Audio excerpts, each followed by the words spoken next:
This is a summary of Shirley Jackson's Dark Tales. The book isn't about ghosts or monsters.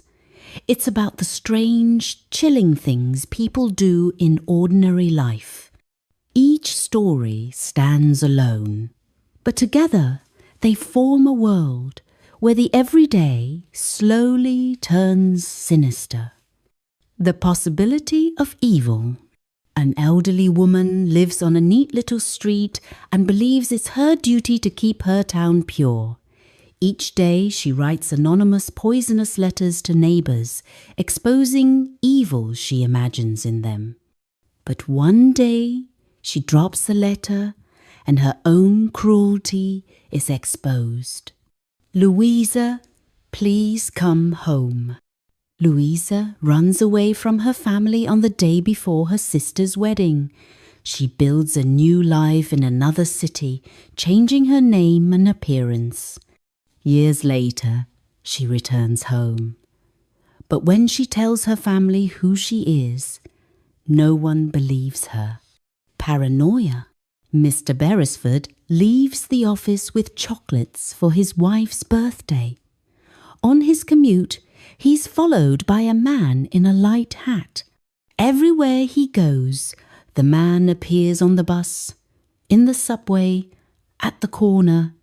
When he finally reaches home, he's met by a shocking twist that shows he was right to be afraid.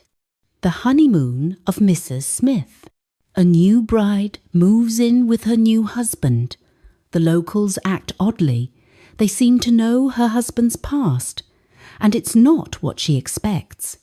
As small details pile up, Mrs. Smith begins to realize she might not survive the honeymoon. What a thought!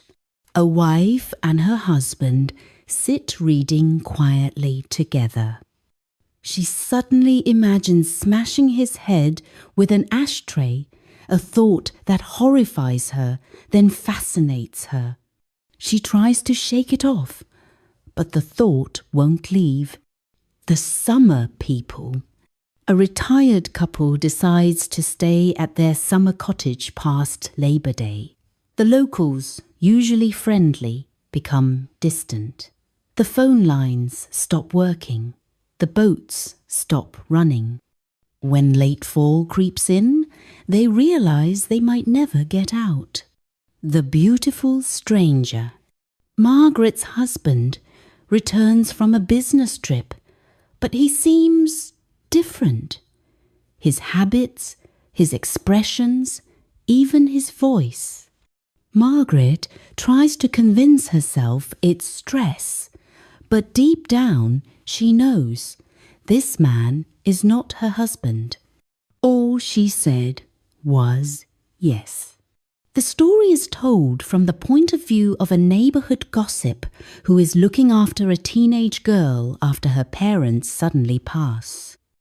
It seems the girl can predict the future, but her predictions are repeatedly dismissed as weird.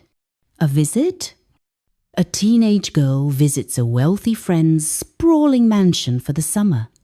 The rooms are endless, full of mirrors and old portraits. There's an elderly woman who never leaves her tower room, and a strange sense that the house itself remembers too much. The bus. An older woman takes a bus home late at night. The driver stops in a strange town and tells her to get off.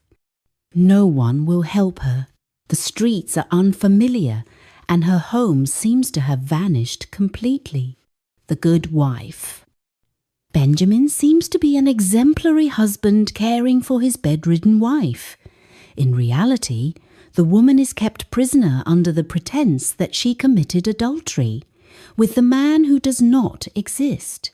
The story we used to tell. In this eerie tale, a woman spends the night at a friend's old country house and finds herself drawn into a mysterious painting that seems to come alive. The sorcerer's apprentice. A teacher is challenged by a neighbour's unruly child and is not able to control her annoyance.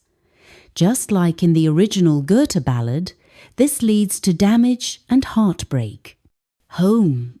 A couple moves out to the country and tries to make connections with the locals. They realize their new home has a reputation, but none of the townsfolk are willing to talk about it until a pair of ghosts shows up. Jack the Ripper. A seemingly normal man walks through the city, recounting how he meets women and what he does to them. The horror lies in his calm, casual voice. The Man in the Woods.